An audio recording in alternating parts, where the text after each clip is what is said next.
La Namibie a dévoilé le 5 mars 2025 un nouveau billet de $60 namibiens en hommage à l'ancien président Age Geingob. Le billet commémoratif entrera en circulation le 17 mars 2025, a déclaré la Banque centrale. Au Maroc, le besoin prévisionnel du Trésor au titre du mois de mars est estimé à 10 milliards de dirhams, soit environ 1,3 milliard de dollars selon la direction du Trésor et des finances extérieures. Au Kenya, Stanbic Holdings, un prêteur, a vu son bénéfice grimper à environ 106 millions de dollars en 2024. Cette hausse est principalement due à une diminution des pertes sur créances.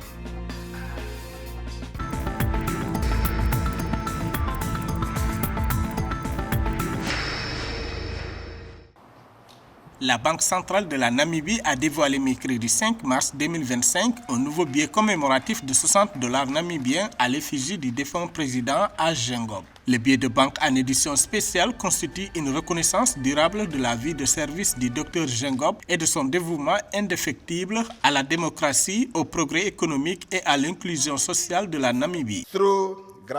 Son leadership a donné la priorité à la promotion de la diversification de notre économie par le biais d'initiatives novatrices dans les domaines des énergies renouvelables, du commerce et de l'industrialisation, entre autres. Le Dr Geingob, grâce à son leadership visionnaire, a construit des ponts et développé des réseaux pour faire de la Namibie une frontière pour de nouvelles initiatives et opportunités économiques dans notre région et sur le continent.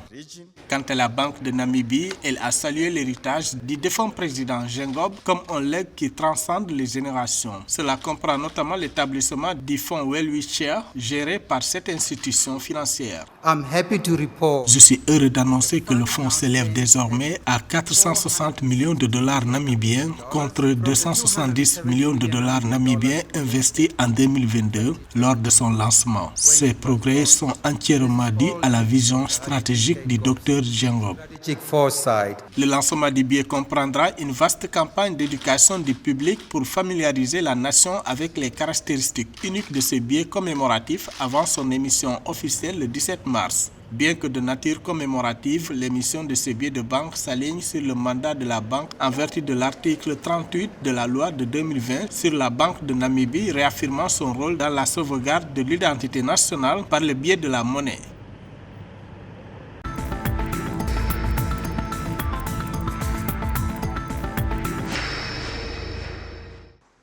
Au Maroc, le besoin prévisionnel du Trésor au titre du mois de mars varie entre 10 et 10,5 milliards de dirhams, soit environ 1,3 milliard de dollars selon une annonce de la Direction du Trésor et des Finances extérieures, DTFE, relevant du ministère de l'Économie et des Finances le 5 mars 2025. Cette enveloppe sera mobilisée à travers le marché des adjudications des valeurs du Trésor, indique la DTFE. Il s'agit d'une légère baisse comparée au mois précédent où le besoin prévisionnel du Trésor était compris entre 12 et 12,5 milliards de dirhams.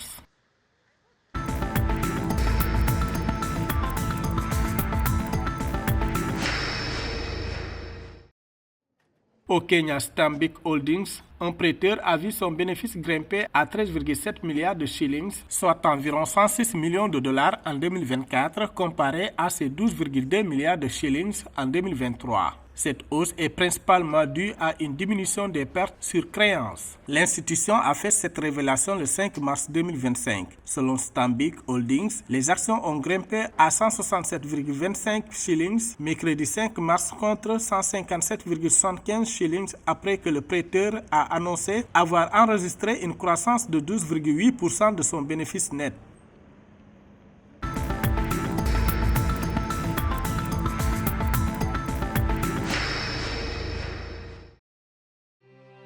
La République du Congo a reçu 2 subventions de la Banque africaine de développement BAD d'une valeur totale de 1,5 million de dollars pour favoriser le développement de son secteur énergétique. Comme l'indique un communiqué de la BAD émis le mardi 4 mars 2025, ces fonds font partie du plan stratégique du Congo qui prévoit l'électrification de ses zones urbaines et rurales. L'objectif ultime étant d'assurer un accès universel à l'électricité. Selon les chiffres de la Banque mondiale, en 2022, le taux d'accès à l'électricité au Congo était de 50,6%.